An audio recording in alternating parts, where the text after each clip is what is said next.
मैं क्या करूं, मुझसे दौड़ लगा ही नहीं जाता।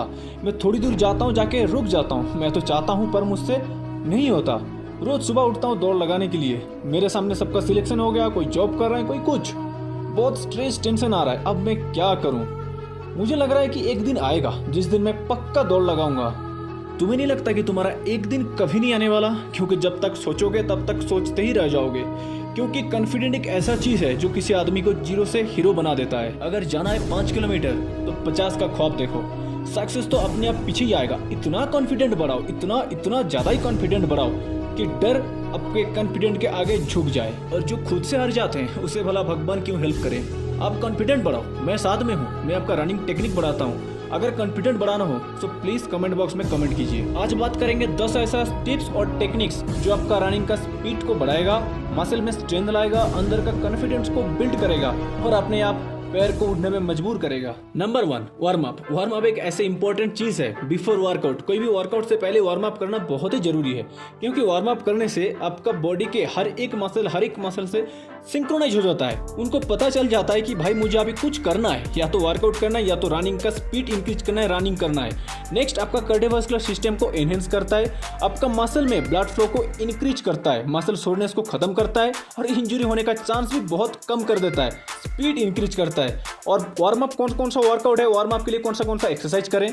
Leg bends, leg swings, shoulder arm circles, jumping jacks, jumping rope, lunges, standing side bends, butt kicks, knee bends. Number 2, cool down. Warm up के बाद कूल डाउन यानी स्ट्रेचिंग बहुत ही इंपॉर्टेंट चीज़ है, क्योंकि जब हम वार्म अप करते हैं तब हमारा मसल में कहीं ना कहीं टाइटनेस देखने को मिलता है। अगर ये टाइटनेस हम रिड्यूस कर देंगे तब हमारा स्टेप इंक्रीज होगा। अगर स्टेप इंक्रीज हुआ तब हमारा स्पीड भी इंक्रीज होगा।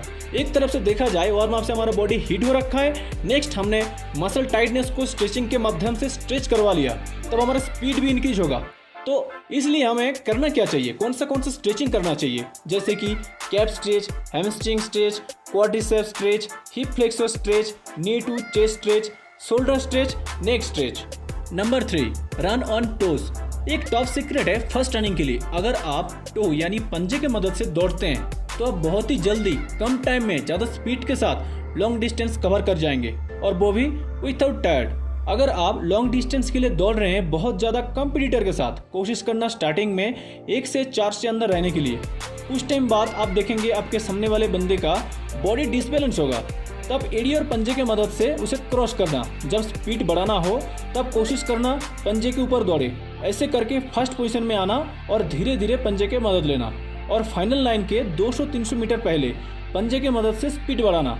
अगर आप 100 मीटर के लिए स्पीड लगा रहे हैं तो आप पंजे के ऊपर बहुत ज़्यादा स्पीड बढ़ा लेना। Number 4, body position. इसमें हम बहुत ज़्यादा गलतियां करते हैं। रनिंग के टाइम हम क्या करते हैं, बॉडी को सामने की तरफ ज़्यादा झुका देते हैं और दांत के ऊपर दांत टाइट करके पकड़ के रखते हैं, मुट्ठी को बंद कर लेते हैं, सांस को रोक देते हैं और कंधे को ऊपर उठा देते हैं। इतना सारा गलतियां कभी नहीं करना। मुट्ठी ज़्यादा बंद नहीं करना, दांत से दांत चिपकाना नहीं, सांस धीरे धीरे लेते रहना, छोड़ते भी रहना, और कंधे को ऊपर उठाना नहीं, कंधे को नीचे ही रखना। Number 5, breathing condition. हम बहुत ज़्यादा दौड़ लेते हैं, ठीक है, पर हम भूल जाते हैं कि हमें सांस किस प्रकार से लेना है और किस प्रकार से छोड़ना है। कौन सा टाइम में सांस ज़्यादा लेना है और किस प्रकार से लेना है, कौन सा टाइम में सांस किस प्रकार से छोड़ना है। बहुत लोग ये भी बोलते हैं कि हम दौड़ते हैं कुछ टाइम, ज़्यादा दूर जा नहीं पाते, उससे पहले थक जाते हैं, सांस ले नहीं पाते हैं। वो व्यक्ति प्लीज़ वर्कआउट से 5 मिनट पहले वार्म अप कीजिए, स्ट्रेचिंग कर लीजिए और ब्रीथिंग एक्सरसाइज कर लीजिए। जब हम दौड़ते हैं तब नाक से सांस लेना है और मुंह से छोड़ना है। जब आप थक जाते हो उस टाइम में मुंह से सांस लेना है और नाक से सांस छोड़ना है। Number 6, strength training. आपको क्या लगता है जब हम दौड़ते हैं तब हमारा बॉडी का कौन सा पार्ट्स काम में आते हैं, लोअर बॉडी या अपर बॉडी? जी बिल्कुल नहीं, फुल बॉडी काम में आता है। तो फुल बॉडी स्ट्रेंथ अगर आपके पास आ जाए, फुल बॉडी में स्ट्रेंथ, तो आप सोच सकते हैं आप कितना ज़्यादा फास्ट रन कर सकते हैं। तो हमें इसलिए फुल बॉडी स्ट्रेंथ के लिए स्ट्रेंथ ट्रेनिंग करना बहुत ही ज़रूरी है। दौड़ने के टाइम मेनली लोअर बॉडी काम में आते हैं, जैसे कि हैमस्ट्रिंग, केल्विस, ग्लूट्स। ये सब चीज़ को स्ट्रेंथ में लाने के लिए हमें बहुत सारा स्ट्रेंथ ट्रेनिंग वर्कआउट करना पड़ेगा, जैसे कि पुशअप। अगर आप रोजाना पुशअप करते हैं 30-40 आपके हिसाब से, तो आपका कोर मसल भी टाइट होता है, फुल बॉडी स्ट्रेंथ भी बिल्ड होता है। स्क्वाट करते हैं, अगर आप स्क्वाट जंप, बहुत सारा स्क्वाट का वेरिएशन है। अगर आप स्क्वाट प्रॉपर तरीके से लगाते हैं तो आपका hamstring muscle, glute muscle, pelvis muscle में स्ट्रेंथ आता है। ग्लूट ब्रिज में आपका ग्लूट टाइट होता है और टोनिंग आता है। पुल अप्स करने से आपका बैक मसल और अपर बॉडी स्ट्रेंथ बिल्डअप होता है। बेंड ओवर रो, रिवर्स लंज में आपका थाई मजबूत होता है। डेड लिफ्ट में आपका फुल बॉडी स्ट्रेंथ बिल्डअप होता है। Number 7, hand swing while running. अब दौड़ने से पहले हैंड स्विंग एक्सरसाइज ज़्यादा कीजिए, क्योंकि एक टॉप सीक्रेट है आपका फर्स्ट रनिंग के लिए। एल्बो को 90 डिग्री एंगल से बेंड कीजिए और आगे की तरफ और पीछे की तरफ ले जाइए जितना हो सके, और दोनों हाथ को क्लोज कीजिए और हाथ को रिलैक्स छोड़िए। और दौड़ते टाइम जब आप दौड़ते हैं, जब आपका स्टेमिना बचा हो, उस टाइम में हाथ को ज़्यादा स्विंग कीजिए। जब आपका स्टेमिना एकदम खत्म हो गया तो प्लीज़ उस टाइम में ज़्यादा स्विंग ना कीजिए, क्योंकि इंजरी का भी चांस रहता है। Number 8, maintain weight. अगर आप ओवरवेट हैं और आप चाहते हैं कि ज़्यादा टाइम रनिंग कर लूँ और ज़्यादा फास्ट रनिंग करूँ, सबसे पहले पहुँच जाऊँ, पॉसिबल है क्या? मुश्किल ना। तो इसलिए आपको पहले वेट रिड्यूस करना पड़ेगा, फैट बर्न करना पड़ेगा। और फैट बर्न वेट लॉस के लिए बहुत सारा वेट ट्रेनिंग, स्ट्रेंथ ट्रेनिंग आपको करना पड़ेगा। Number 9, core.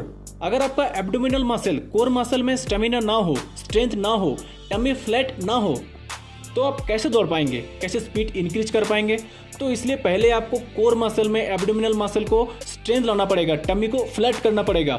इसलिए आपको बहुत सारा वर्कआउट, बहुत सारा एक्सरसाइज करना पड़ेगा, जैसे कि Russian twist, kettlebell windmills, hanging leg raise, gorilla chin crunches, barbell ab rollouts, cable crunches, side jackknife और plank. Number 10, increase your mileage. अगर आप 5 किलोमीटर का तैयारी कर रहे हैं, आई सजेस्ट यू 20 किलोमीटर का टारगेट रखें और उसे ग्रेजुअली इंक्रीज कीजिए।